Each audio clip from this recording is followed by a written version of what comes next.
ဒီကနေ့တရားစခန်းပွဲကြီးစတဲ့နေ့ညနေပိုင်းဆိုတော့ပဋိစ္စသမုပ္ပါကိုပဲအခြေခံရမယ်နော်ဟုတ်တယ်ပဋိစ္စသမုပ္ပါအခြေခံရအောင်ဘုန်းကြီး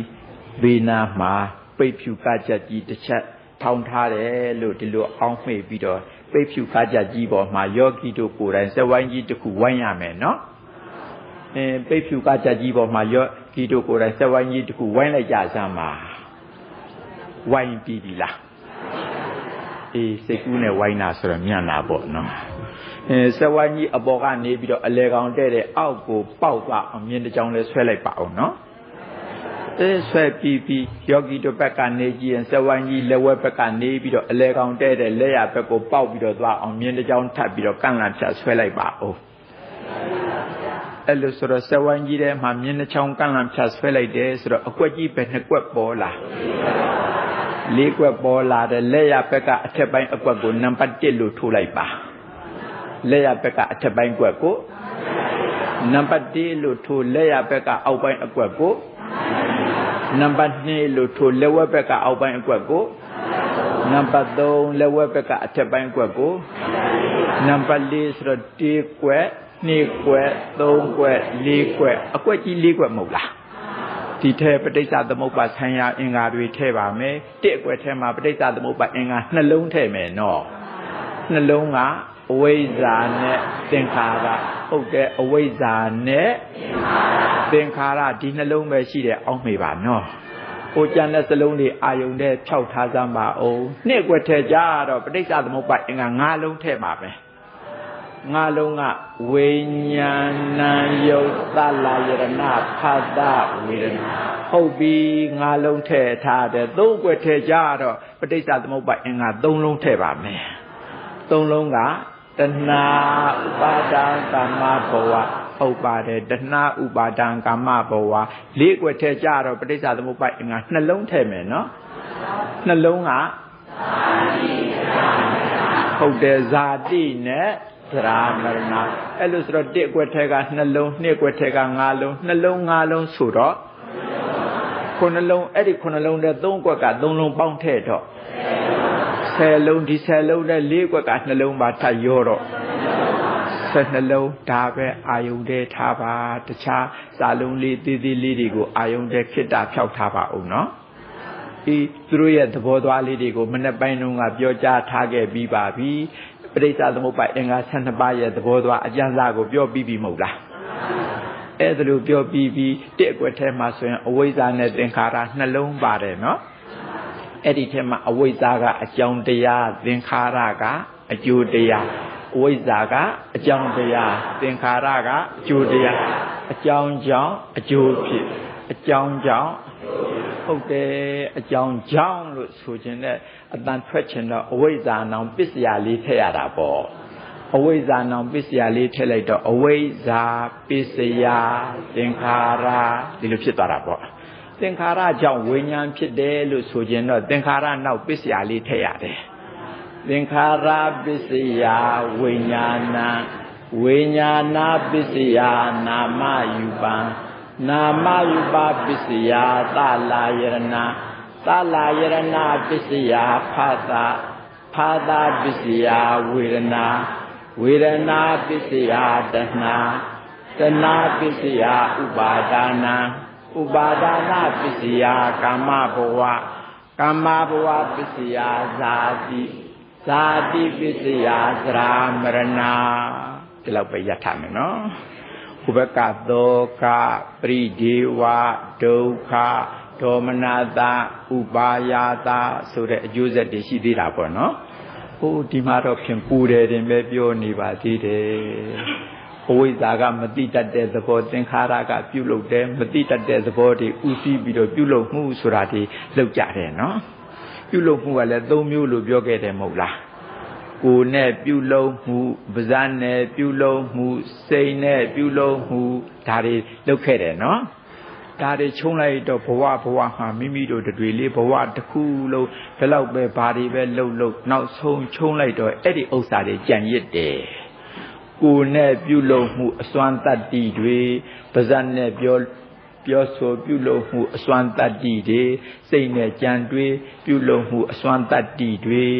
ဘဝတစ်ခုလုံးချုံးလိုက်လို့ရှိရင်အဲ့ဒါတွေကြံ့တာပေါ့အေးအဲ့ဒီဥစ္စာတွေကလည်းမသိမှုအဝိဇ္ဇာဥသိပြီးတော့လောက်ခဲ့တာတွေဆိုပဲအဲ့ဒါတွေဟိုဘက်ဘဝတွေကလောက်ခဲ့တယ်ဘဝတွေအထွေထွေတစ်ဘဝလုံးဘယ်လောက်ပဲများပဲမဲ့လို့နောက်ဆုံးချုံးလိုက်တော့အဲ့ဒါပဲကြံရစ်တာပေါ့မသိမှုဥသိပြီးတော့ဘာတွေလောက်ခဲ့သင်္ခါရတွေလောက်ခဲ့မသိမှုဥသိပြီးတော့ဘာတွေလောက်ခဲ့သင်္ခါရဆိုတော့အရာကောက်မဲ့ဆိုရင်အကြောင်းတရားစေတနာတွေအရာကောက်ရတာပေါ့နော်အဲ့ဒီအကြောင်းတရားတွေကြောင့်ဒီဘက်ဘဝမှာပစ္စုပန်ကာလမှာသင်္ခါရပစ္စယဝိညာဏဝိညာဉ်ဆိုတဲ့ပဋိသန္ဓေစိတ်ကလေးစပေါ်တာပေါ့အဲသူ့ကြည့်တဲ့ဘယ်ဟုတ်လိမ့်မလဲဝိညာဏပစ္စယနာမယူပန်နာနဲ့ယုတ်လည်းပါသေးတာပေါ့နော်ပြီးတော့တရွေ့ကြီးပြင်းလာတော့နာမယူပပစ္စယသလာယရဏပစ္စယဖာသာပစ္စယဝေဒနာအဲ့ဒီနံပါတ်2အကွက်ထဲက5မျိုးလုံးဟောအကျိုးတရားတွေပဲဒီဘက်ဘဝရောက်လာပြီနော်ဒီဘက်ဘဝရောက်လာပြီဆိုတော့ခုဘုန်းကြီးတို့တွေတရားဓမ္မတို့တွေခုတရားနာနေတာခန္ဓာ5ပါးကြီးမဟုတ်လားဒီနံပါတ်2ကွက်ထဲက5မျိုးပေါ့ဝိညာဏယုတ်သလာယရဏဖာသာဝေဒနာဆိုတဲ့ခန္ဓာ5ပါးကြီးရပြီးတော့အခုတရားနာနေတာမဟုတ်လားဒီခန္ဓာ5ပါးကြီးရအောင်လုပ်တဲ့အကြောင်းတရားတွေလိုက်ရှာမယ်ဆိုရင်တစ်အကွက်ထဲကသင်္ခါရတို့အဝိဇ္ဇာတို့ဝိဇ္ဇာဥသိပြီးတော့သင်္ခါရလုပ်ခဲ့ကြတယ်မဟုတ်လားအဲ့ဒီအကြောင်းတရားတွေကြောင့်ဒီဘက်ပစ္စုပန်ကာလမှာဝိညာဏယုတ်သလာယရဏဖာသာဝေဒနာဒါတွေဖြစ်တယ်ဆိုတော့ဟိုကအကြောင်းတရားတွေကြောင့်ဖြစ်ရတာဆိုတော့ဒါအကျိုးတရားတွေပေါ့အကြောင်းကြောင့်အကျိုးဖြစ်အကြောင်းကြောင့်အကျိုးဖြစ်ဟုတ်တယ်အဝိဇ္ဇာနဲ့သင်္ခါရတစ်အကွက်ကအကြောင်းပေါ့နှစ်ကွက်ကြီးတစ်ကွက်လုံးကအကျိုးအခုတရားနာနေတဲ့ခန္ဓာ5ပါးကြီးမဟုတ်လားဟုတ်တယ်ဒီတိုင်းငြိမ်နေရင်တော့ကောင်းတာပေါ့မငြိမ်ဘူးဒီခန္ဓာ5ပါးကြီးတဲ့ကတဏှာဥပါဒံကာမဘဝတဏှာကလိုချင်တယ်ဥပါဒံကဆွဲလန်းတယ်ကာမဘဝကအာထုတ်တယ်လိုချင်တယ်ဆွဲလန်းတယ်အာထုတ်တယ်ဆိုတာဒီလာတယ်ဘယ်အစလာတတ်တယ်လဲဆိုရင်ဟဲ့ဒီသင်္ခါသလာယရဏဆိုတဲ့အထဲမှာမျက်စိနားနှာခေါင်းရှာကိုယ်စိတ်မဟုတ်လားမျက်စိမြင်တာကလေးနဲ့ပတ်သက်ပြီးလိုချင်တယ်ဆွဲလန်းတယ်အာထုတ်တယ်နားကြားတာနဲ့ပတ်သက်ပြီးလိုချင်တယ်ဆွဲလန်းတယ်အာထုတ်တယ်နှာခေါင်းနာမွှေးတာနဲ့ပတ်သက်ပြီးလိုချင်တယ်ဆွဲလန်းတယ်အာထုတ်တယ်ရှားအရသာနဲ့ပတ်သက်ပြီးလိုချင်တယ်ဆွဲလန်းတယ်အာထုတ်တယ်ခန္ဓာကိုယ်တွေ့ထိမှုနဲ့ပတ်သက်ပြီးလိုချင်တယ်ဆွဲလန်းတယ်အာထုတ်တယ်မနှောကြံတွေ့မှုနဲ့ပတ်သက်ပြီးလိုချင်တယ်ဆွဲလန်းတယ်အာထုတ်တယ်ဒီဥစ္စာလေးတွေမပေါက်ပွားဘူးလားပေါက်ပွားတယ်မငြိမ်ဘူးလိုချင်တယ်ဆွဲလန်းတယ်အာထုတ်တယ်ဆိုတဲ့ဥစ္စာတွေကောင်းနိုင်ပါမလားမကောင်းတဲ့သဘောတရားတွေကိုယင်တဲ့နှလုံးထဲပေါ်လာတာပေါ့သူတို့တွေကအကျိုးတရားတွေဖြစ်မလားအကြောင်းတရားတွေဖြစ်မလားကောင်းတဲ့အကြောင်းလားမကောင်းတဲ့အကြောင်းလားမကောင်းတဲ့အကြောင်းတရားတွေကိုယင်တဲ့နှလုံးထဲထပ်ပေါက်ပွားတာပေါ့ဒါဖြင့်အကျိုးခန္ဓာကြီးတွေကနေပြီးတော့အကြောင်းတရားတွေထပ်ပေါက်ပွားတယ်နော်ဒီပစ္စုပန်ကာလဘဝမှာပဲနော်ဟုတ်တယ်အကျိုးခန္ဓာကြီးတွေကနေပြီးတော့ဘာတွေပေါက်ပွားအကြောင်းတရားတွေပေါက်ပွားဒီအကြောင်းတရားတွေဒါယင်တဲ့နှလုံးထဲလှောင်းပြီးတော့သေလို့ရတော့ဒီအကြောင်းတွေကြောင့်ကာမဘဝပစ္စယဇာတိဆိုပြီးတော့ဖြစ်ပေါ်တာမဟုတ်လားဘာတွေဖြစ်ပေါ်ခန္ဓာ5ပါးဖြစ်ပေါ်ဟုတ်တယ်ယုံနာ2ပါးခန္ဓာ5ပါးဖြစ်ပေါ်အဲ့ဒါတွေမှရရှိတယ်ဆိုရင်မအိုပဲနေပါမလားပူရာဘောဇရာမနာပဲကိုနေပါမလားမနေပါဘူးနာတာပေါ့နောက်ဆုံးမသေးပဲကိုနေပါမလားမနေဘူးသေးရမယ်ဟုတ်တယ်နော်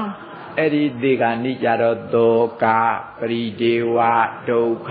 ဒေါမနတာဥပါယတာဒါတွေလည်းလာအောင်မှာပေါ့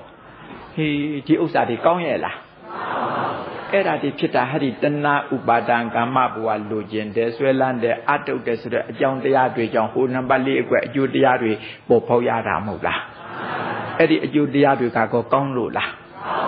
မကောင်းပါဘူးဥနာတိတောကပရိဒေဝဒုက္ခဒေါမနတာဥပါယတာပူဆွေးငိုကြွေးတောကပရိဒေဝမိတောက်ဒီလိုတွေဒုက္ခရောက်တာမဟုတ်လားအဲ့ဒီလိုတွေဒုက္ခရောက်တဲ့ဆိုရင်ကုသိုလ်တရားတွေလားအကုသိုလ်တရားတွေလား အာကုသိုလ်တရားဆိုရင်အဲ့ဒီထဲမောဟစေတသိက်ပါနေကြပေါ့မောဟဆိုတာတခြားမဟုတ်ဘူးတစ်အကွက်ထဲကအဝိဇ္ဇာပဲဟဲ့အဲ့ဒါလို့ဆိုလို့ရှိရင်မသိခင်ကိုပဲအကုသိုလ်တွေဖြစ်ပြီးဆိုရင်ပဲဟောတစ်အကွက်အတွက်အဝိဇ္ဇာကလာပြီးမဟုတ်လား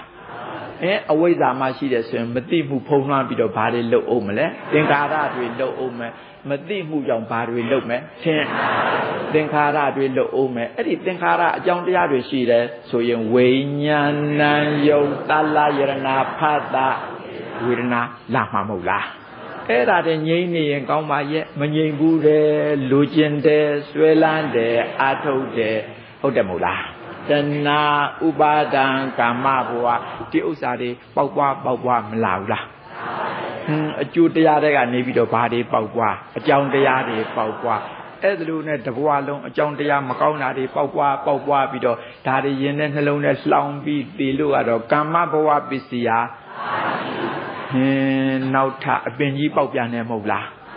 အပင်ကြီးပေါက်တဲ့ဆိုရင်ဒီအပင်ကြီးကတဖြည်းဖြည်းစီကားကြီးပြီးတော့ခိုင်းတဲ့တေးနဲ့အသီးတွေအပွင့်တွေနဲ့ဝေးနောက်ဆုံးကျတော့အိုးပြီးတော့ရောပြီးတော့ကျွေးကြဖြစ်ဥမှာမဟုတ်လားအဲ့ဒီသေဂာနိမာသောကပရိဒေဝဒုက္ခဒေါမနတာဥပါယာတာပူတယ်ဆွေးတယ်ငိုတယ်ကြွေးတယ်သောကပရိဒေဝမိတောက်ရတယ်မလားဘူးလားအဲ့ဒါတွေကကောင်းတဲ့တရားတွေလားမကောင်းတဲ့တရားတွေလားအကုသိုလ်တွေပေါ့နော်အကုသိုလ်ဆိုရင်အကုသိုလ်တဲ့မောဟစေတသိက်ပါနေကြပေါ့မောဟဆိုတာဘာတော့အဝိဇ္ဇာအဲ့ဒါလိုဤအဖြစ်ကြာကြီးလဲနေတာမဟုတ်လားကြည်စမ်းပါအောင်ဒီဤအဖြစ်ပတ်ပြီးတော့သွားတယ်တဲ့ဒီလိုပြောပါတယ်ဘုရားကိုယ်တော်မြတ်ကြီးကဟဲ့ဒီသဘောတရားကြီးတိုင်းတရားဓမ္မတွေဖြစ်ပြီးတော့နေရတယ်ဆိုတော့ပြောပြခြင်းလို့ဒီဒေသနာတော်ကြီးကိုထုတ်လာတာမဟုတ်လားဟုတ်ပါတယ်ကြည်စမ်းပါအောင်အဲ့ဒါလိုသောကပရိဒေဝရောက်တဲ့အခါမှာပူတယ်ဆွေးတယ်ငိုတယ်ကြွေးတယ်သောကပရိဒေဝမိတောက်ရတယ်ဆိုတဲ့ပုဂ္ဂိုလ်တွေကဘယ်လိုပုဂ္ဂိုလ်တွေလဲဆိုရင်အာတဝမကင်းတဲ့ပုဂ္ဂိုလ်တွေဘယ်လိုပုဂ္ဂိုလ်တွေအာတဝမကင်းတဲ့ပုဂ္ဂိုလ်တွေပေါ့အဲ့ဒါလိုပုဂ္ဂိုလ်တွေသာဖြစ်တယ်ဆိုတော့အာတဝဓာတ်ခံရှိတဲ့ပုဂ္ဂိုလ်တွေပေါ့အဲ့ဒီအာတဝဓာတ်ခံရှိတဲ့ပုဂ္ဂိုလ်တွေစင်ဘူးဆွေးငိုကြွေးသောကပရိဒေဝမိတောက်ပြောမဟုတ်လားအဲ့ဒါလိုတောက်တယ်ဆိုလို့ရှိရင်ဟိုဘက်အဝိဇ္ဇာဆက်ပတ်တယ်မဟုတ်လားဒါကြောင့်အဝိဇ္ဇာဖြစ်ခြင်းရဲ့အကြောင်းရင်းကိုလိုက်ရှာတော့အာတဝတရားဟိုဘက်ကအဝိဇ္ဇာပတ်ခြင်းရဲ့အကြောင်းရင်းလိုက်ရှာတော့ပါတယ်တော့အာတဝတရားဒါကြောင့်ဘုရားကိုယ်တော်မြတ်ကြီးကဟောတာအာတဝသမုဒယအဝိဇ္ဇာသမုဒယောပါတယ်အာတဝသမုဒယအဝိဇ္ဇာသမုဒယောသူ့အတိပ္ပယ်ကအာတဝသမုဒယအာတဝတရားတွေဖြစ်လို့မို့အဝိဇ္ဇာသမုဒယောအဝိဇ္ဇာလည်းဖြစ်ရပြန်ရောဟောအာတဝတက္ခံရှိတဲ့အတွက်အာတဝတရားကြောင့်ဘာတွေဆက်ဖြစ်အဝိဇ္ဇာဖြစ်အဝိဇ္ဇာဖြစ်တဲ့ဆိုရင်သင်္ခါရဖြစ်ဝိညာဏယုတ်ဖြစ်တဏှာဥပါဒံကာမဘဝတွေထပ်ပတ်နောက်ဘဝတွေထပ်ရဥနာသေးဖြစ်အောင်မယ်မဟုတ်လားဟိုဒီနည်းအပြင်ဘုန်းကြီးတို့တွေဘဝတန်တရားတဲ့တစ်ခုပြီးတစ်ခုတစ်ခုပြီးတစ်ခုအကြောင်းကြောင့်အကျိုးတွေဖြစ်အကြောင်းကြောင့်အကျိုးတွေဖြစ်ဒီလိုလဲပတ်နေရတာဟုတ်ကဲ့နော်အဲ့ဒီစကလုံးကိုဘုရားကိုယ်တော်မြတ်ကြီးဟောတော်မူတဲ့အာတဝသမုဒယအဝိဇ္ဇာသမုဒယောအဲ့ဒါကိုနိမိပြီးတော့သင်္ကြန်ကျမ်းကလည်းနောက်ကလက်ရပါတယ်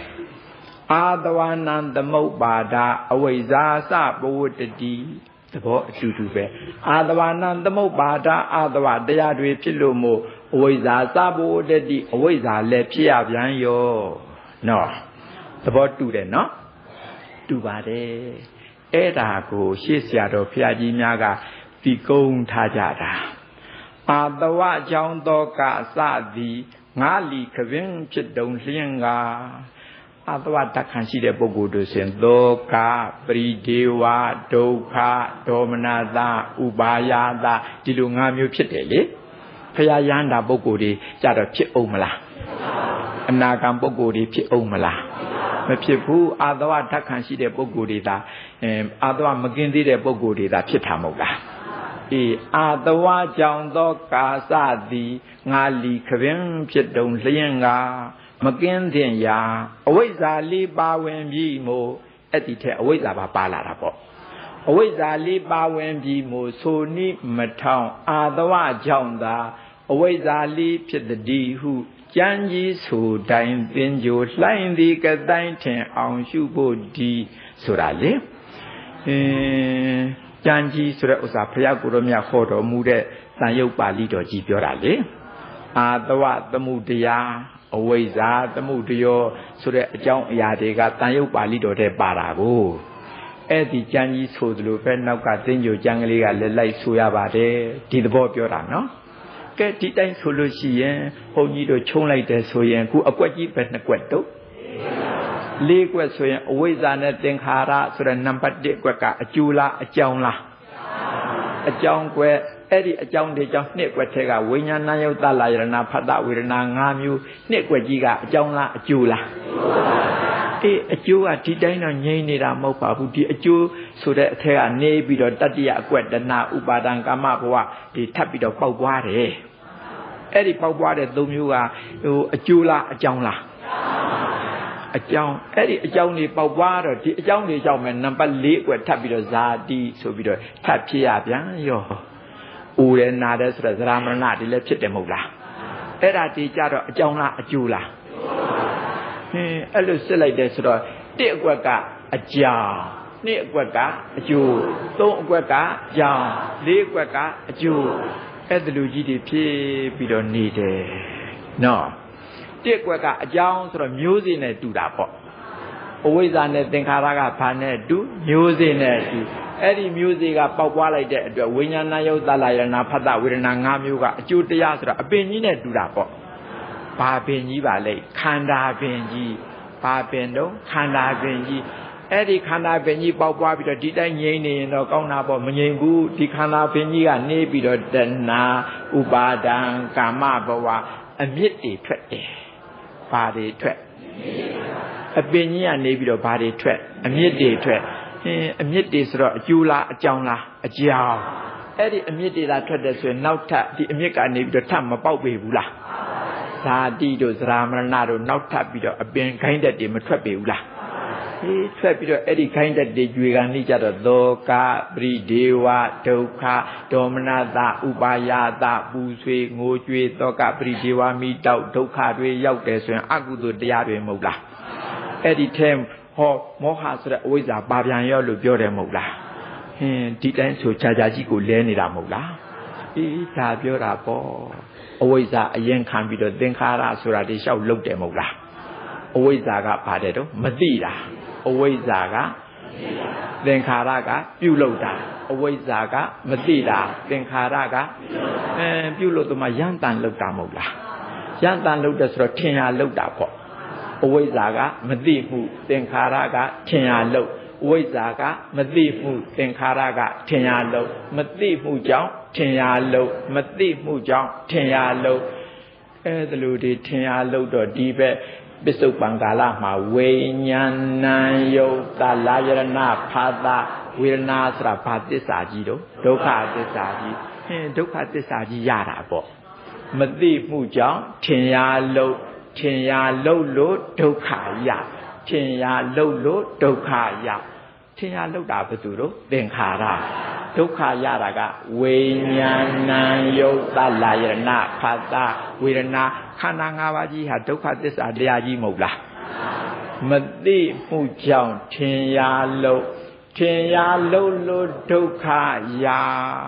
အခုတက္ကဒကမတွေခန္ဓာ၅ပါးကြီးရနေတာဒုက္ခရနေတာမဟုတ်လားဒုက္ခရဒီခန္ဓာ၅ပါးကြီးကငြိမ့်နေရင်တော့ကောင်းတာပေါ့မငြိမ့်ဘူးဒီခန္ဓာအပင်ကြီးကနေပြီးတော့အမြစ်တွေထွက်တယ်တဏှာဥပါဒံကာမဘဝလူကျင်တယ်ဆွဲလန်းတယ်အာထုတ်တယ်ဆိုတာအမြစ်တွေထွက်တာမဟုတ်လားဒုက္ခတွေကဘာတွေထွက်အမြစ်တွေထွက်ဒုက္ခတွေကဘာတွေထွက်အမြစ်ထွက်ဒီလိုဆိုရင်မသိမှုကြောင့်ထင်ရလို့ထင်ရလို့လို့ဒုက္ခရဒုက္ခတွေကအမြစ်ထွက်ဒုက္ခတွေကအမြစ်ထွက်ဟုတ်ဘူးလားပြန်ပြီးတော့ဆိုပါအောင်မသိမှုကြောင့်ထင်ရလို့ထင်ရလို့လို့ဒုက္ခရဒုက္ခတွေကအမြစ်ထွက်ဟုတ်ဘူးလားအမြစ်တွေထွက်လို့ရှိရင်ဒီအမြစ်တွေကြောင့်အပင်ပေါက်အောင်တော့မှာပဲအမြစ်ထွက်လို့ရှိရင်ဘာပေါက်အောင်မလဲ မျက်အပင်တွေပေါက်အောင်တော့မှာပေါ့အမြင့်ထွက်လို့အပင်ပေါက်အမြင့်ထွက်လို့အပင်ပေါက်ဇာတိဆိုတဲ့ခန္ဓာပင်ကြီးထပ်ပေါက်မယ်မဟုတ်လားတဖြည်းဖြည်းအပင်ကြီးဥမယ်မဟုတ်လားနောက်ဆုံးဒီအပင်ကြီးလဲပြိုကျအောင်မယ်မဟုတ်လားဟဲ့ဒီလူတွေဖြစ်တော့မှာပဲလားဒီတော့မသိမှုကြောင့်ထင်ရာလုံးထင်ရာလုံးလို့ဒုက္ခရာဒုက္ခတွေကအမြင့်ထွက်အမြင့်ထွက်လို့အပင်ပေါက်ခြားလေဒုက္ခရောက်ဖြစ်မှာဒီတိုင်းဖြစ်နေတာမဟုတ်လားပြန်ဆိုကြမယ်မသိမှုကြောင့်ထင်ရာလုံးထင်ရာလုံးလို့ဒုက္ခရာဒုက္ခတွေကအမြင့်ထွက်အမြင့်ထွက်လို့အပင်ပေါက်ခြားလေဒုက္ခရောက်ဘုန်းကြီးတို့တွေဘဝတန်တရားတဲ့ဒီအနေအချင်းခြားလေပတ်လေကြီးဒုက္ခရောက်နေကြရတာမသိမှုအဝိဇ္ဇာအရင်ခံပြီးတော့လေတစ်ခေါက်ပြန်ဆိုကြပါဦးမသိမှုကြောင့်ထင်ရာလုံးထင်ရာလုံးလို့ဒုက္ခရာဒုက္ခတွေကအမြင့်ထွက်အမြင့်ထွက်လို့အပင်ပေါက်ခြားလေဒုက္ခရောက်ဘဝတန်တရားတဲ့ဒီလိုကြီးလာခဲ့ရတာဘုန်းကြီးတို့တွေ့နှဲမဟုတ်ဘူးဘဝတန်တရားခရီးပြင်ကြီးကိုဒီလိုကြာကြာကြီးကိုလဲပြီးတော့လာခဲ့ရတာเนาะအခုပြီးခဲ့တဲ့ဘဝဘယ်ဘဝကလာခဲ့တဲ့တောင်မသိနိုင်ဘူးเนาะဟိုဘက်ကလွန်လေပြီးတော့အတိတ်ကာလကအကြောင်းတရားတွေလုတ်ခဲ့လို့မဟုတ်လို့အခုအကျိုးတရားခန္ဓာ၅ပါးအပင်ကြီးပေါက်နေတာဒီအပင်ကြီးကငြိမ့်နေရင်တော့ကောင်းတာပေါ့မငြိမ့်ဘူးဒီထက်ကအမြင့်တွေထွက်တယ်မဟုတ်လားတဏှာဥပါဒံကာမဘဝလူကျင်တယ်ဆွဲလန်းတယ်အာထုတ်တယ်ဒီဥစ္စာတွေပေါက်ပွားနေတော့ဒီအမြင့်တွေကြောင့်နောက်ထပ်အပင်ပေါက်ဦးမယ်မဟုတ်လားအဲဒီလိုကြီးတွေဖြစ်ပြီးတော့နေတော့ပယုတ်ခွေကင်းလျှောက်သလိုထွက်ပေါက်မတွေ့အောင်ဖြစ်တော့တာဒီသဘောမဟုတ်လားပယုတ်ခွေလှဲ့ပတ်ပြီးတော့နေတဲ့ကင်းဟာထွက်ပေါက်တွေ့လားထွက်ပေါက်မတွေ့တော့ကြာကြာကြီးလဲနေရတာမဟုတ်လားအဲ့ဒီအတိုင်းပါပဲလားဘုန်းကြီးတို့တွေ့တရားဓမ္မတို့တွေ့30ပုံအတွင်းမှာအခုလိုကြီးကြာကြာကြီးလဲနေတာလေဒီသဘောဖြစ်ပြီးတော့နေပါတယ်တို့တွေ့ဘယ်လိုလှုပ်ထွက်ရမလဲဆိုတာကူထွက်နီးမသိလို့ထွက်နီးသိကျင်လို့ဒီလာကြတာမဟုတ်လားအေးလာမှာပေါ့ထွက်နီးတွေဘုရားကိုယ်တော်မြတ်ကြီးညွှန်ပြတော်မူတဲ့အတိုင်းလာပါလိမ့်မယ်မထွက်ခင်ဒီလိုလဲနေတဲ့အကြောင်းကိုဘုရားကိုယ်တော်မြတ်ကြီးဟောတော်မူတဲ့အတိုင်းဘုန်းကြီးကတဆင့်ပြောနေတာခုတိုင်းဆိုရင်ဘယ်နဲ့တော့ကြာကြာကြီးလဲနေတာမဟုတ်လားဘသူကများလဲအောင်လုပ်ပေးတယ်လဲဆိုတော့ဘသူဆိုတဲ့ဥစ္စာကိုမရှိဘူးလဲအောင်ကအကြောင်းဓမ္မကြောင့်အကျိုးဓမ္မဖြစ်အကျိုးဓမ္မတွေကအကြောင်းဓမ္မပေါက်ပွားအကြောင်းဓမ္မကြောင့်အကျိုးဓမ္မဖြစ်ဒီလိုသာလဲနေတာမဟုတ်လားအကြောင်းကြောင့်အကျိုးဖြစ်အကြောင်းကြောင့်အကျိုးဖြစ်အကြောင်းကြောင့်အကျိုးဖြစ်အဲ့ဒါကိုပဋိစ္စသမုပ္ပါပါတယ်တော့ပဋိစ္စသမုပ္ပါပဋိစ္စသမုပ္ပါမှာနှလုံးပေါ့ပဋိစ္စဆိုတဲ့စကားလုံးသမုပ္ပါဆိုတာသမုပ္ပါဒကလာတာပဋိစ္စကဆွဲ၍သမုပ္ပါဒကဖြစ်ပဋိစ္စဆိုတာဆွဲ၍သမုပ္ပါဒဖြစ်ဘာဆွဲ၍လဲဆိုရင်အကြောင်းတရားကိုဆွဲ၍သမုပ္ပါဒအကျိုးတရားဖြစ်တယ်ဆိုတာလဲအကျိုးတရားတွေဖြစ်တာပေါ့အကြောင်းတရားကိုဆွဲ၍အကျိုးတရားတွေဖြစ်အကြောင်းတရားကိုဆွဲ၍အကျိုးတရားတွေဖြစ်ဒါကလည်းစာတန်ပါနေတယ်အယတ်သုံးနားလဲအောင်ဆိုရင်အကြောင်းတရားကိုဆွဲ၍ဆိုတာအကြောင်းတရားကြောင့်ပါပဲအကြောင်းတရားကြောင့်ပဋိစ္စဆိုတာကအကြောင်းတရားကြောင့်သမုပ္ပါဒဆိုတာကအကျိုးတရားဖြစ်အကြောင်းတရားကြောင့်အကျိုးတရားဖြစ်အကြောင်းတရားကြောင့်အကျိုးတရားဖြစ်အဲ့ဒါဟာဘာခေါ်တော့ပဋိစ္စသမုပ္ပါဟုတ်တယ်ခုတိုင်းဆိုရင်အကြောင်းကြောင့်အကျိုးဖြစ်အကြောင်းကြောင့်အကျိုးဖြစ်အကြောင်းကြောင့်အကျိုးဖြစ်ဒီသဘောမဟုတ်လားဟုတ်တယ်ဒီလိုကြီးဖြစ်ပြီးတော့နေကြတာဒါဘသူကလှုပ်တယ်လဲဘသူကဆိုတဲ့ပုဂ္ဂိုလ်ကိုမရှိဘူးအကြောင်းဓမ္မကြောင့်အကျိုးဓမ္မဖြစ်အကြောင်းဓမ္မကြောင့်အကျိုးဓမ္မဖြစ်နေခြင်းမျှတာပဲအဲ့ဒါကိုမသိတော့ခွန်ကြီးတို့တွေကဟိုလူတွေနတ်တွေယောက်ျားတွေမိန်းမတွေပုဂ္ဂိုလ်တွေသတ္တဝါတွေနဲ့ဒီလိုထင်နေကြတာတကယ်တော့အကြောင်းကြောင့်အကျိုးဖြစ်အကြောင်းကြောင့်အကျိုးဖြစ်နေတဲ့ဓမ္မအစဉ်တန်မျှတာဖြစ်တယ်ဟုတ်ဘူးလား ဘုန်းကြီးတို့အားလုံးတရားဓမ္မတို့ဓမ္မအစဉ်အတန်းတွေမျှတာဖြစ်တယ်အကြောင်းတရားကြောင့်အကျိုးတရားဖြစ်အကြောင်းတရားကြောင့်အကျိုးတရားဖြစ်အဲ့ဒါလိုဖြစ်နေကြခြင်းပဲဘဝတန်တရားထဲမှာဒီနည်းအားဖြင့်မပြတ်နိုင်ဘူးအခုကိုပဲလက်ရှိခန္ဓာကြီးရပြီးတော့နေတာအဲ့ဒီနှစ်အကွက်ထဲမဟုတ်လားဝိညာဏယုတ်တလာယရဏဖတ်တာဝေဒနာဒါကတုတ်တန်စကလုံးနဲ့ပြောလို့ဒီတိုင်းဖြစ်နေတာပါအဘိဓမ္မာစကလုံးနဲ့လှဲပြီးတော့ပြောမယ်ဆိုရင်ယူပက်ခန္ဓာဝေဒနာခန္ဓာသင်ញေခန္ဓာသင်္ခါရခန္ဓာဝိညာဏခန္ဓာခန္ဓာ၅ပါးကြီးမဟုတ်လားဟုတ်တယ်အခုလည်းပဲတရားနာနေတာခန္ဓာပဲ2ပါးနဲ့တော့၅ပါးနဲ့တရားနာနေကြတာအကျဉ်းစားပြောကြစို့ဆိုရင်သူ့ကြည့်လဲမြင်ရကိုကြည့်လဲမြင်ရငုတ်တုတ်ကြီးတွေဟာရုပ်တရားကြီးတွေမဟုတ်လားခန္ဓာဖွဲ့ပါခန္ဓာယူပဲခန္ဓာအခုထိုင်ရတာအတော်တန်ကြားလာတဲ့ခါကျတော့ကျွတ်နဲ့စုပ်သက်လာရတာမနေနိုင်အောင်ဖြစ်တဲ့သဘောတွေကဝေဒနာဝေဒနာခန္ဓာဘုန်းကြီးပြောတဲ့ဥစ္စာတွေကိုလိုက်ပြီးတော့မှတ်သားနေတယ်ဆိုတဲ့သဘောကသင်ញေခန္ဓာကျန်တဲ့အထုံမှုတွေကျန်တဲ့ကိစ္စတွေကသင်္ခါရခန္ဓာသိတတ်တဲ့သဘောကလေးကဝိညာဏခန္ဓာဆိုတော့ခန္ဓာပဲ2ပါးဟုတ်တယ်ခန္ဓာ5ပါးနဲ့တရားနာနေကြတာမဟုတ်လားဟုတ်ပြီဒီနည်းအားဖြင့်ခန္ဓာ5ပါးကြီးကလည်းမတည်ငြိမ်ဘူးဖြစ်လိုက်ပြက်လိုက်မဟုတ်လားဖြစ်တာနဲ့ပြက်တာဖြစ်တာနဲ့ဒါဒီပဲရှိပါတယ်ပုဂ္ဂိုလ်တရားယောက်ျားမိန်းမဆိုတာအခိုက်အတန့်များမှဲ့ထားခြင်းမျှပဲတကယ်တော့အခုလိုအကြောင်းကြောင့်အကျိုးဖြစ်အကြောင်းကြောင့်အကျိုးဖြစ်32ပုံအတွင်းမှာလဲပတ်နေခြင်းမျှပဲမဟုတ်လားဟုတ်တယ်အဲ့ဒါလိုကြီးဖြစ်နေတာဖရာကိုယ်တော်မြတ်ကြီးကကျောင်းတော်ကနေပြီးတော့ရာဇဂျိုမျိုးတဲ့ဆုံးကံကြွား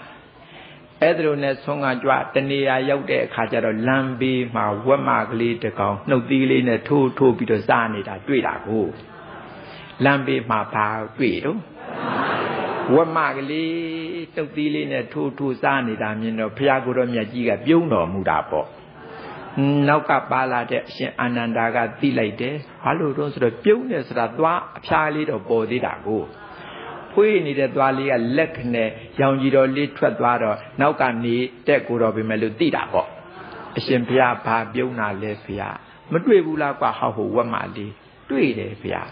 အဲ့ဒီဝက်မလေးပြုံးတာဘာပြုလို့တော့ဘုရားဒီဝက်မလေးဟာလေဟိုးကတ္တပဘုရားဟိုးကကုတံဘုရားအဲ့ဒီကတိုင်စတာကတ္တပလွန်ခဲ့တဲ့ကကုတံဘုရားလက်ထက်တုန်းကဟို3စုမြောက်ပေါ့နော်ကကုတံကောနာကုံကတ္တပဂေါတမဒီလိုနေတာမဟုတ်လားဟိုကကုတံဘုရားလက်ထက်တုန်းကကြက်မကလေးကွအခုငါဘုရားလက်ထက်ရောက်တော့ဝက်မကလေးအရှင်ဘုရားကြက်မကလေးကနေပြီးဝက်မကလေးဖြစ်လာတာများဘာဆန်းတာမှတ်လို့အဲ့ဒါကတော့မဆမ်းဘူးပေါ့ကွယ်ဒီထဲမှာဆန်းတာတွေအများကြီးရှိသေးတယ်ပြောတယ်ဘယ်လိုပါလဲဖရာလို့ဒီလိုတောင်းပန်ပြီးတော့နေတော့ရှိသေးတယ်နောက်ကကိုတော်တွေလည်းရောက်လာတဲ့ဆိုတော့ဖရာကိုတော်မြတ်ဝမ်းရက်ပတ်ရက်သားဖြစ်သွားတာပေါ့မဲအဲ့ဒီမှာတင်ဖရာကိုတော်မြတ်ကလမ်းမတက်ရက်ပြီးတော့တရားတပုတ်ဟောတယ်ဟိုကကုတံဖရာလက်ထက်တုန်းကအခုဒီဝက်မကလေးဟာကြက်မကလေးပါတယ်တော့ကြက်မကလေးဘုန်းကြီးကျောင်းသားမှာရောင်တောင်းနဲ့အစာကောက်စားတာပေါ့အစာရှာပေါ်မဲ့ထင်းတဲ့နေရာလေးတွေလျှောက်ကြည့်တော့ဆွမ်းစားကျောင်းသားရောက်သွားတာပေါ့အဲ့ဒါလိုနဲ့ဆွမ်းစားကျောင်းအောက်ထမင်းလုံးလေးတွေကောက်စားကျောင်းပေါ်ကကိုတော်တစ်ပါးကစာရွတ်ပြီးတော့နေတာအဲ့ဒါတရားပဲနေမှာအပေါ်ကကိုတော်စာရွတ်တာတရားတွေရွတ်တာနေမှာတရားတွေရွတ်တာနေမှာဆိုပြီးတော့သမင်းလုံးကလေးကောက်စားလိုက်နာကလေးစောင်းထောင်လိုက်ပေါ့အတိတ်ပဲတော့ तू သိနိုင်ပါမလားမသိနိုင်ပါဘူးဒါတရားတွေနေမှာပဲဒီလောက်မျှပဲ तू သိမှာပေါ့အဲ့ဒါလိုနဲ့စားလို့ဇလုတ်ထဲတော်တော်လေးလဲများရောကြောင်းပြင်ပဲထွက်လိုက်ပါတယ်ဝေါခနဲ့ကောင်းငင်ကနေပြီးတော့သိန်းစုံကြီးတကောင်ဆင့်လာပြီးတော့တုတ်လိုက်တာခေါင်းပြုတ်ပါသွားပါလေရောလား ကြည်စမ်းပါအောင်ဘဝတွေကလည်းပဲနော်ခဏလေးပဲနော်အဲ့ဒါလို့နဲ့စောစောတုန်းကဒါတရားတွေနေမှာဒါတရားတွေနေမှာဆိုတဲ့စေတနာကစိတ်ကောင်းနှလုံးကောင်းလေးတွေမဟုတ်လားအဲ့ဒီစိတ်တက်အဲ့ဒီအစွမ်းတတ္တိကလေးတွေကြောင့်တယ်ရှင်ဘုရားနန်းတော်သွားပြီးတော့သမီးကလေးဖြစ်တယ်မနဲ့ဘူးနော်ကြည်စမ်းကုသိုလ်ဥစ္စာကနော်တော်တော်ဒီဆန်းဆန်းကြဲကြဲမဟုတ်လားအစွမ်းတတ္တိလည်းထက်ပါတယ်ဒါတရားတွေနေမှာပဲဒီလောက်မျှပါပဲအဲ့ဒီအစွမ်းကြောင့်နဲ့နန်းတော်သွားပြီးတော့မင်းသမီးကလေးဖြစ်တယ်ရှင်ဘုရင်သမီးကလေးနာမည်ကဥပ္ပရိတဲ့နာမည်လေးကလည်းချစ်စရာပဲနော်အဲ့ဒါလိုနဲ့ရှင်ဘုရင်သမီးဆိုတော့ချမ်းချမ်းသာသာနေရတာပေါ့အဲ့လိုနဲ့တရွေ့နဲ့အသက်အရွယ်ကလေးရောက်လာတော့ဖခင်ဘုရင်ကြီးကလည်းမျက်နှိုးတော်မူပါတယ်သမီးလေးလိုရအကုန်လုံးအလိုလိုက်တာကိုမေအရွယ်လေးရောက်လာတယ်ဆိုရင်သူကယသိမာလေးလှုပ်ချင်တယ်ဖခင်ဘုရင်ကြီးကိုတော်ဥတင်တော့ဘုရင်ကြီးကလည်းခွင့်ပေးတာပဲအေးလှုပ်စီရမှာပေါ့ဆိုပြီးတော့ခွင့်ပေးတော့သူယသိမာလေးလှုပ်တယ်နော်မေယသိမာလေးလှုပ်လို့အမေတရားတွေအားထုတ်တော့သူကပထမဇန်ရတယ်တဲ့အဲ့ဒါနဲ့ဒီဘဝကသေးတဲ့အခါကျတော့ဗြဟ္မပြေသွားဖြစ်တယ်ဘယ်သွားဖြစ်ကြည်စမ်းအမေကျမကလေးကနေပြီးတော့မင်းသမီးကလေးကနေပြီးတော့ဘယ်ရောက်သွားဗြဟ္မပြေဆိုတော့ဗြဟ္မစီစိမ့်နဲ့ချမ်းချမ်းသာသာဟိုမှာအကြာကြီးနေပြီးတော့မှဗြဟ္မပြေကနေစုတေအကြောင်းအားလျော်စွာလူပြေရောက်ပြီးတော့လာလူပြေမှာတထေးကြီးတူရဲ့အိမ်ရောက်တာတဲ့အဲ့ဒီမှာနေလို့လူသားဆိုတော့အိတ်တာမစ္စရိယတွေကမြားတတ်တယ်နော်မဲ့တလေးရွဲ့တလေးစောင်းတလေးမြောင်းတလေးချီဆောင်တလေးဒါလေးတွေရှိတယ်အဲ့ဒါလေးတွေကြောင့်တယ်အဲ့ဒီအကုသိုလ်တွေကြောင့်တယ်အဲ့ဒီဘဝကသေတော့အခုဘာလာဖြစ်တုံးဆိုတော့ဝက်မာကလေးတစ်ချိန်လုံးကဗြဟ္မာကြီးတောင်ဖြစ်ခဲ့တယ်မဟုတ်လားဗြဟ္မာကြီးဖြစ်ခဲ့တဲ့သူကအခုဘယ်ဘဝရောက်နေဝက်မာကလေးတဲ့မနစ်နာဘူးလားနစ်နာတယ်အဲ့ဒါပြောတာပေါ့ဗြဟ္မပြေမှာတဝင်းဝင်းဝက်စချင်းမှာတရှုပ်ရှုပ်ဟုတ်ကဲ့လားဗြဟ္မပြေမှာတဝင်းဝင်းဝက်စချင်းမှာတရှုပ်ရှုပ်ဆိုတာဒီကလာတဲ့စကားပေါ့ဟုတ်ပါတယ်ဗြဟ္မပြေသာရောက်တာကိုဒိဋ္ဌိတွေမှမကွာပဲကုသိုလ်အရှိန်ကြောင့်သာဗြဟ္မပြေရောက်ပြီးတော့သွားတာဒိဋ္ဌိတော့ကွာရဲ့လားမကွာဘူးဒိဋ္ဌိမကွာလို့ကတော့လူမှာဆိုလို့ရှိရင်စัจ जा မင်းကြီးဖြစ်ပါစေနတ်မှာဆိုရင်ဗြဟ္မတရားမင်းကြီးပင်ဖြစ်ပါစေဒိဋ္ဌိကတစ်ချိန်ဆွဲချလိုက်တယ်ဆိုရင်အခုလိုပဲနေရင်ပြန်ရောက်တာပဲဒါကြောင့်ဆရာတော်ဘုရားကြီးကပြောတာကိုဒိဋ္ဌိကွာအောင်လုပ်ကြပါဟဲ့ဒိဋ္ဌိခွာနိုင်ကြပါစေဟဲ့ဆိုတာခဏခဏသတိပေးတာပြောတာဒိဋ္ဌိမကွာပုဂ္ဂိုလ်မှာလင်လူတွင်စัจ जा နတ်မှာတရားမိုးပြပြင်မှာဖြစ်တုံပါလေခန္ဓာပြူကွဲကုသိုလ်ဆဲကဖောက်လွှဲပယ်ရွာရောက်မြဲသာတိဆိုတာလေဒိဋ္ဌိတွေသာမကွာလို့ကတော့ကျိုးနဲ့တူတာပဲစွန့်လွတ်တဲ့အခါအောက်ကနေပြီးတော့ကျိုးလွန်းတောင်းနဲ့ရစ်ချလိုက်လို့ရှိရင်ဒီစွန့်ဟာဘလောက်ပဲကောင်းငင်တက်နေမြေကြီးပြန်ရောက်ရတယ်မဟုတ်လားအဲ့ဒါလိုပါပဲဒိဋ္ဌိကလည်းကျိုးနဲ့တူပါတယ်ဒိဋ္ဌိကသာဆွဲချလိုက်တယ်ဆိုရင်အထက်ခေါင်ထိပ်ဗြဟ္မပြေရောက်နေတဲ့ဗြဟ္မာကြီးပဲမဲ့လို့ခုအောက်ဆုံးထိအောင်ပြန်ရောက်တယ်မဟုတ်လားအဲ့ဒါပြောတာဒိဋ္ဌိမကွာပုဂ္ဂိုလ်မှာလင်လူတွင်စัจ जा နတ်မှာတရားမိုးပြပြင်မှာဖြစ်တုံပါလေခန္ဓာပြူကွဲကုသိုလ်ဆဲကဖောက်လွှဲပယ်ရွာရောက်မြဲသာဒီဒါပြောတာပေါ့နော်အဲ့ဒါလို့ဘုရားကိုယ်တော်မြတ်ကြီးကဒီတရားကိုလမ်းမတက်ရပ်ပြီးတော့ဟောတော့ဘေးကယဟန်တွေကလည်းစုတ်တတ်နေပေါ့လေဖြစ်မှဖြစ်ရလေဘုရားကိုယ်တော်မြတ်ကတော့ဒီလောက်ပဲဒီဝတ်မကလေးနဲ့ပတ်သက်ပြီးတော့ဇာတ်ကြောင်းကိုရပ်သွားပါတယ်ရှေ့ဆက်ဆုံးကံသွားတော့ဒီတရားဟာဒီတင်ပြတ်သွားတာပေါ့တရားလမ်းကြောင်းကဒီမှာဖြတ်ခဲ့ပြီမဲ့လို့ဝတ်မကလေးရဲ့ဇာတ်လောင်းကတော့ဖြင့်မဆုံးသေးပါဘူးရှေ့ဆက်သွားရဲ့ပဲဝတ်မကလေးဘဝကနေပြီးတော့သေတော့ သူဝနာဘုံမိကထုံတိုင်းပြေမှာမဆိုးတော့မဆိုးဘူးဟိုပစ္စည်းဥစ္စာပေါ်များတဲ့တထေကြီးတူရဲ့အိမ်ပဲရောက်ပါတဲ့မဲ့အမျိုးသမီးကလေးပဲသူဖြစ်တယ်သူကအမျိုးသမီးဖြစ်ချင်တာကိုအေးအဲ့ဒီလိုနဲ့ချမ်းချမ်းသာသာနေအဲ့ဒီဘဝကသေးတော့ကာဝီရပတ္တာဆိုတဲ့သင်္ဘောစိတ်ဒီလိုတွေရောက်တာတဲ့နော်ဟိုပြီးတော့အဲ့ဒီဘဝကသေးတဲ့ခါကျတော့မြင့်ကုန်းသေးတို့ရဲ့အကြီးအကဲဒီပုဂ္ဂိုလ်ကြီးရဲ့အိမ်မသမီးကလေးသွားဖြစ်အဲ့ဒီကသေးတော့တဆင့်နဲ့အိုးပင်လေရေပြင်ကြီးကိုကြောပြီးတော့သီရိလင်္ကာလို့ခေါ်တဲ့နိုင်ငံသီဟိုကျွန်းသွားပြီးတော့အနုယာဒမြို့ကြီးမှာသွားပြီးတော့အမျိုးသမီးကလေးဖြစ်အဲ့ဒီဘဝကသေးတော့အနုယာဒမြို့ကြီးရဲ့တောင်ဘက်ကဘောက်ကန်တာရွာဆိုတာဟိုအဲ့ဒီရွာမှာသွားပြီးတော့ဇနဘုတ်မှာအမျိုးသမီးဖြစ်တဲ့အမတ်ကြီးတူအမတ်မျိုးရိုးအိမ်မှာသွားပြီးတော့အမတ်ကြီးတူရဲ့အိမ်မှာသွားသမီးကလေးဖြစ်တာဟိုသူမနာလို့သူ့နာမည်ကလေးကခေါ်ပါတယ်ပါဠိလိုတော့သူမနာဘာသာပြန်ရင်တော့မမြလေးပေါ့နော်မဲအဲ့ဒါလိုပါဘောက်ကန်တရွာသူဘောက်ကန်ရွာသူမမြလေးဆိုပါတော့အေးအဲ့ဒါလိုနဲ့နေရင်ကအရွယ်ရောက်တော့သူမိဘများကအမျိုးရိုးတူးတဲ့အမတ်ကြီးတူရဲ့သားနဲ့ပေးစားလို့အိမ်တောင်တယ်မကလေးတောင်ဖြစ်နေပြီအခုနော်အေးအဲ့ဒါလိုနဲ့ချမ်းချမ်းသာသာနေရင်ထိုင်ရင်နဲ့တနေ့တော့မထီကြီး8ပါးဆွမ်းကန်ကြွလာပြီးတော့တအိမ်ပြီးတအိမ်ရက်ရင်နဲ့ဟောရက်တော်မူပါအောင်ဖေဟာသူတို့အိမ်နာရောက်တော့သူလဲဆွမ်းလောင်းကျင်တယ်ပေါ့လေအဲ့ဒါနဲ့မထီကြီး8ပါးကရက်လိုက်တဲ့အခါသူကတုတ်နဲ့အိမ်ထဲသွားပြီးတော့ဆွန်ခူးနေတယ်ဒီအချိန်မှာရှေ့ဆုံးကကိုတော်ကြီးကဆင်းချင်းကြည့်တော့အလိုအံ့ဩစရာကြီးပါလားဟယိုဒီလိုပြောတာမထီကြီးကလေအလိုအံ့ဩစရာကြီးပါလားဟယိုပါတော့ဖေအောင်မယ်ဖရလက်ထက်တုန်းကဝက်မကလေးကအခုအမတ်ကြီးကြော်တောင်ဖြစ်နေပါပေါ့လားဟယိုပြောတာကိုဘသူပြောတာတုံးဖေဟဲ့တို့ဆွန်းလောင်းမလို့အခုဆွန်းခူးနေတဲ့ကလေးမကိုပြောတာပေါ့ဟဲ့ဆိုတော့ဟိုကလည်းနှစုံနှဖျားကြားတယ်အလိုငါပြောတာဆိုပါလား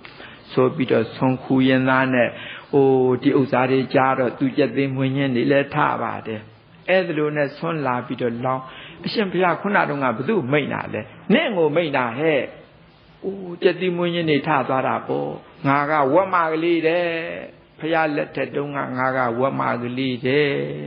အခုခါကြမှာငါကဟုတ်ဒီပတ်ဒီအောင်မဲ့ဟန်ကြီးပန်းကြီးအမတ်ကြီးကြောတဲ့သူ့ကိုယ်သူအဲ့လိုဖြစ်သွားပြီးတော့အခုဆွန်လောင်းလိုက်ပါတယ်ဗျာဒီကောင်းမှုကြောင့်အရှင်ဘုရားတို့သိတဲ့တရားသူသိပါရစေဘုရား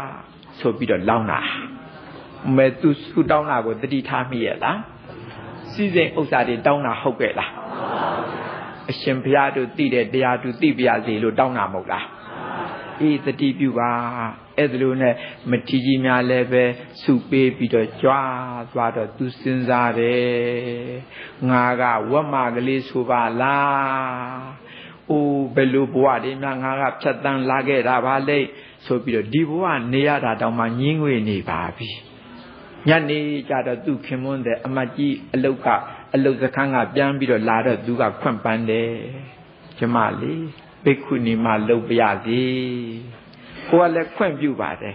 အဲ့ဒီတင်ဘိက္ခုနီမကြောင်းသွားပြီးတော့ဘိက္ခုနီမလုပ်တရားတွေအားထုတ်တဲ့ခါကျတော့1မက်2မက်3မက်4မက်ရဟန္တာထိအောင်ဖြစ်သွားပြီးတော့အမေ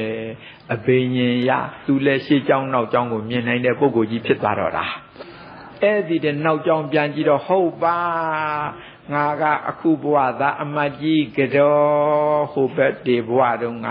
အနုယာဒမြို့မှာလည်းဖြစ်ခဲ့တယ်အမေဟိုဘက်ကအိန္ဒိယကတိုင်လာခဲ့တာပါလားမြင့်ကုန်းတဲ့တို့ရဲ့အိမ်လည်းရောက်ခဲ့ရဲ့လေတကြီးရဲ့အိမ်လည်းရောက်ခဲ့ရဲ့သူ့အနာဘုံမီလည်းရောက်ခဲ့တယ်အောင်မလေးအဝတ်မာကလေးဟဲ့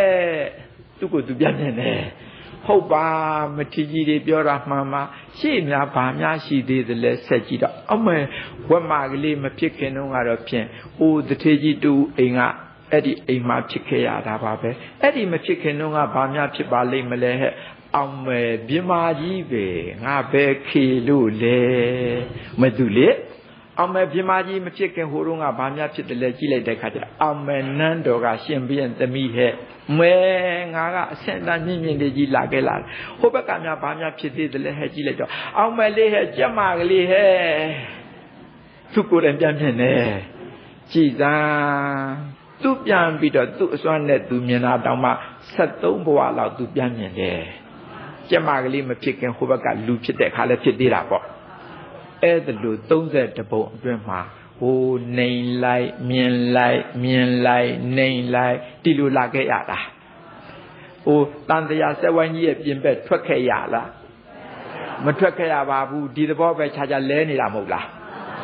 နှိမ်တဲ့အခါနှိမ်တယ်မြင်တဲ့အခါမြင်တယ်စက်ဝိုင်းကြီးပမာပါပဲ32ပုံပြင်ပထွက်ခဲ့ရရဲ့လား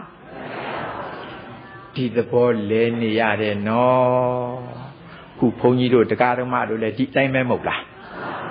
အဲ့ဒါလို့တော့ကြာရင်ယုံနာနှစ်ပါးခန္ဓာ၅ပါးအာယရဏဓာတ်သစ္စာတွေဖြစ်လိုက်ဒီလိုထပ်ပြန်တယ်လဲဖြစ်နေတာကိုတန်တရာလို့ခေါ်တာဘာလို့ခေါ်အေးထပ်ပြန်တယ်လဲခန္ဓာတွေအာယရဏတွေဓာတ်တွေဖြစ်တာကိုခန္ဓာနှင်းစာပฏิပါတိဓာတုအာယတနာနာစာအပုစိဏံဝတ္တမာနံတန္တာရောတိဘောစတိ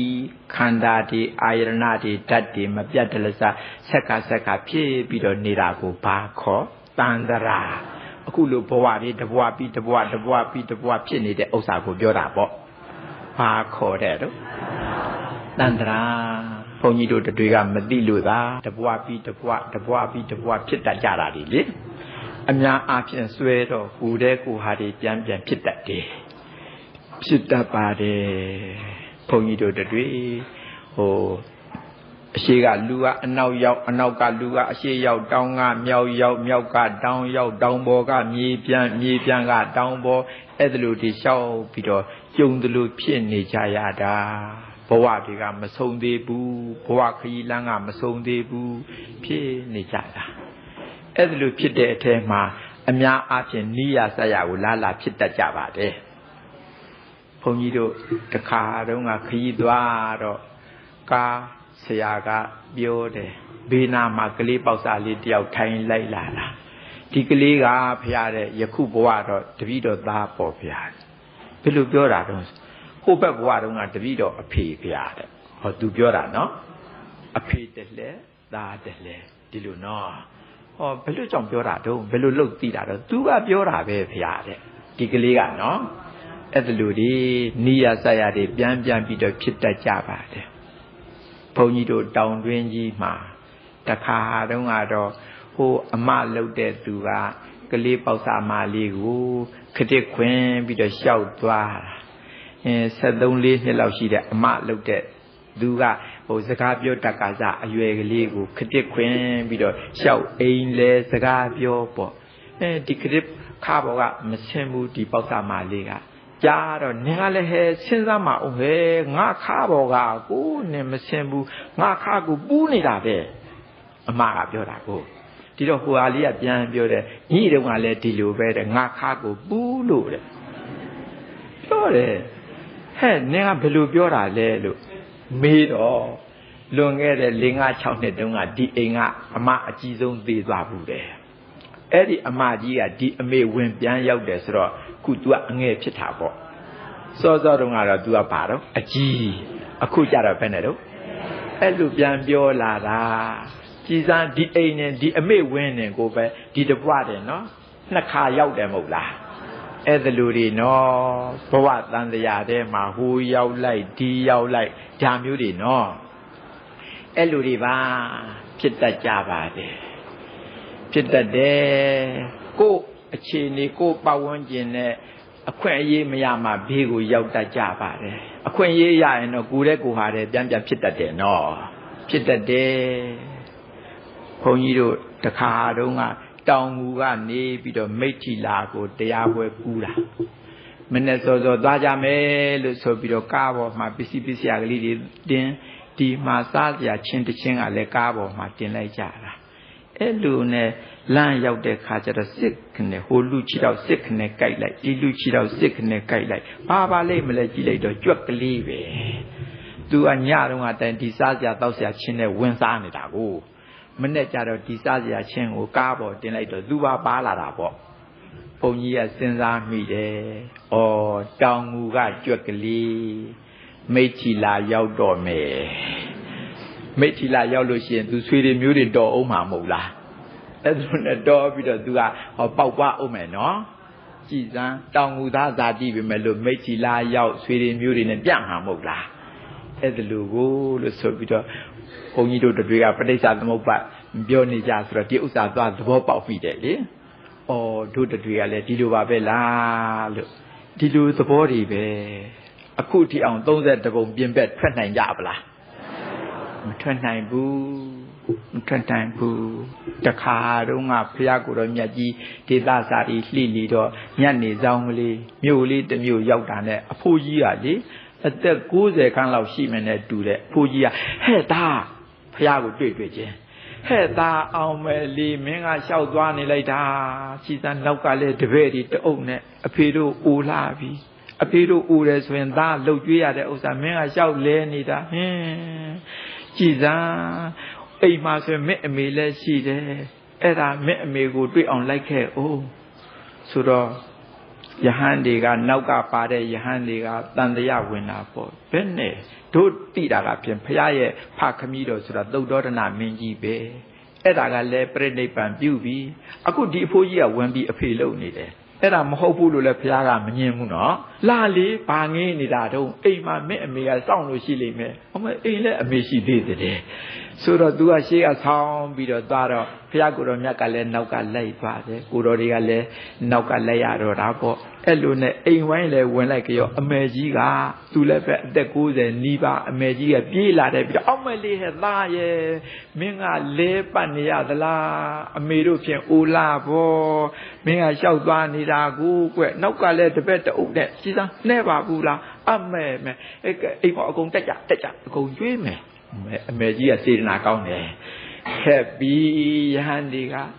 တို့သိတာကဘုရားရဲ့မေတော်ဆိုတာမေတော်မာယာအဲ့ဒါကလည်းပဲနတ်ရွာစန္နာကြာလာပြီပဲအခုဒီအမေကြီးကဝင်ပြီးအမေလုံနေပြန်တယ်မဟုတ်ဘူးလဲမငင်းဘူးဘယ်လူတွေပါလိမ့်မလဲဘုရားကိုယ်တော်မြတ်ကသိတယ်အိမ်ပေါ်လဲရောက်ပြောဘုရားကိုယ်တော်မြတ်ကပြောတယ်ဟုတ်တယ်ကွ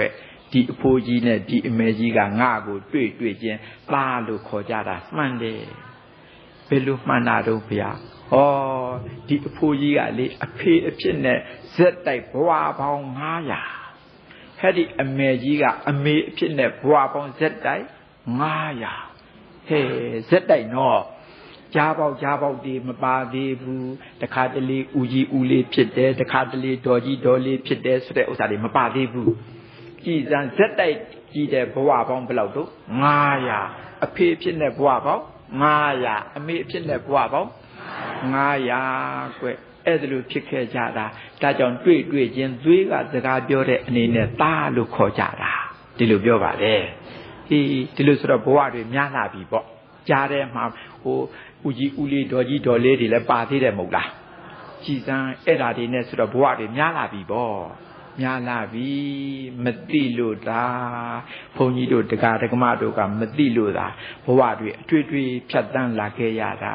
တခါတလေလဲနီးရဆက်ရဖြစ်တယ်တခါတလေလဲဝေးရောက်ချင်းရောက်သွားတယ်ဒီလိုတွေကိုအဲ့ဒီလိုတွေဖြစ်လာခဲ့ရတာဘဝပေါင်းဘယ်လောက်တော့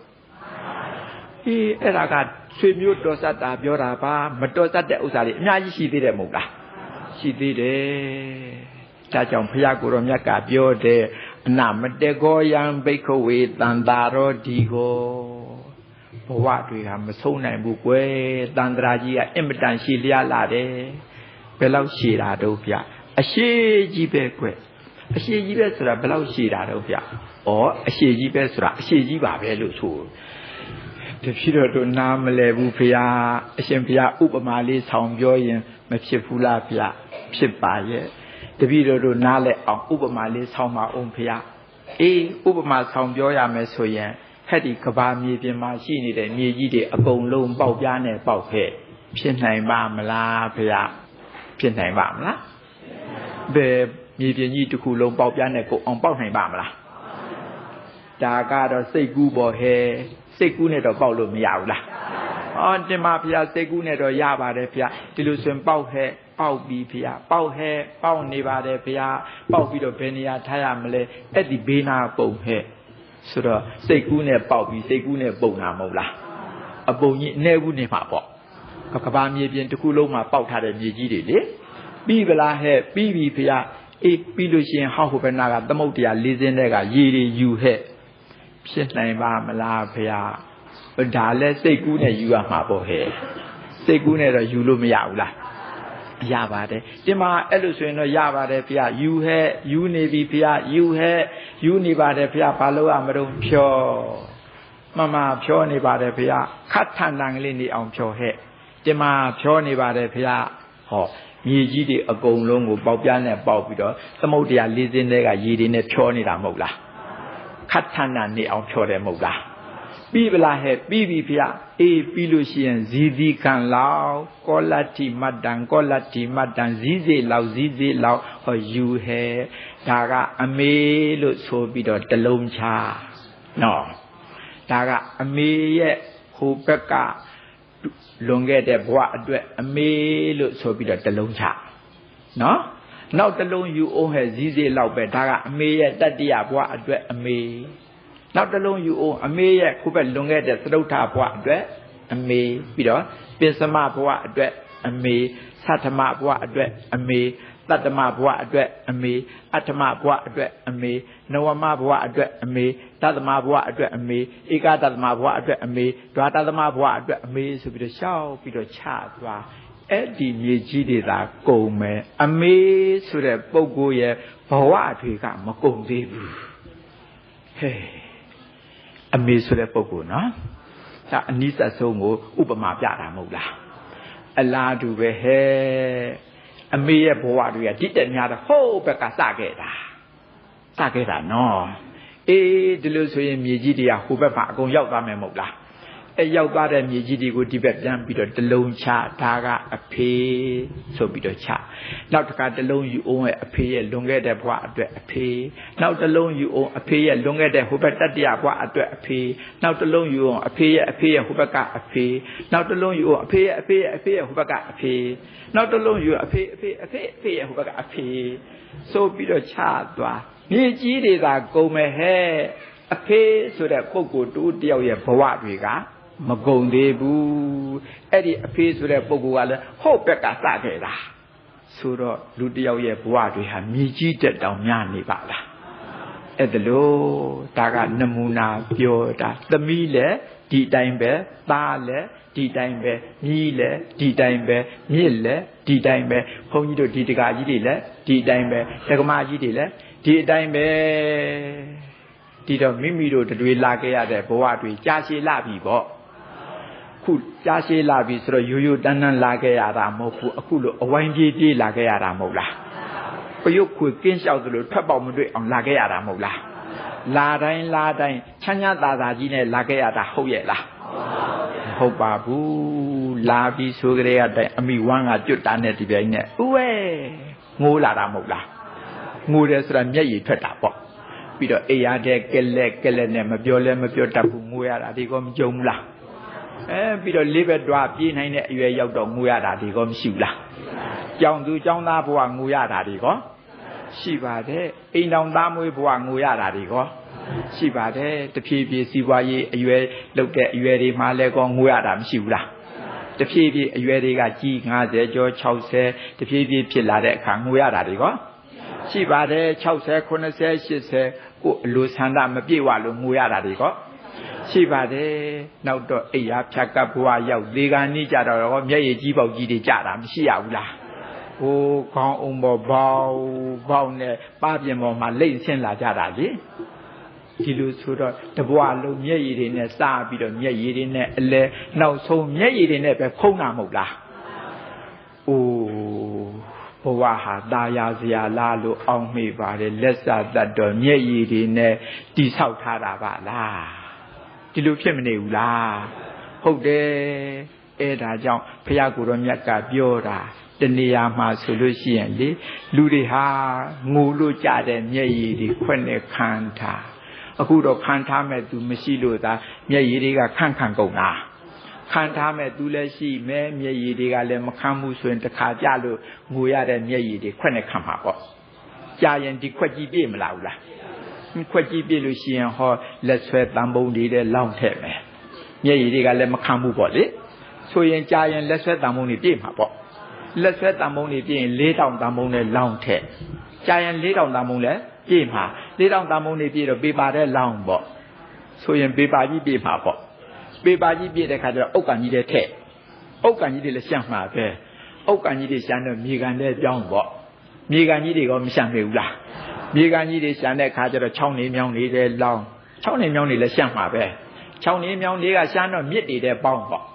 မြစ်တွေလည်းရှမ်းမှာပဲနောက်တော့မြစ်တွေကရှမ်းတော့တရွေ့နဲ့စီးသွားလိုက်တာပင်လဲသမုဒ္ဒရာတဲ့ရောက်အဲ့ဒီလူတယောက်ကြတဲ့မျက်ရည်တွေဟာဘဝတွေကများလွန်းလို့စုမဲ့ပေါင်းမဲ့ဆိုလို့ရှိရင်သမုဒ္ဒရာ၄စင်းတွေကရည်တည်တဲ့တောင်များနိုင်စရာရှိတယ်ဟဲ့တဲ့ဘုရားကိုရမြတ်ကြီးပြောတာဒီတော့ဘုန်းကြီးတို့တွေတရားဓမ္မတို့တွေလာခဲ့ရတာကြာလာပြီ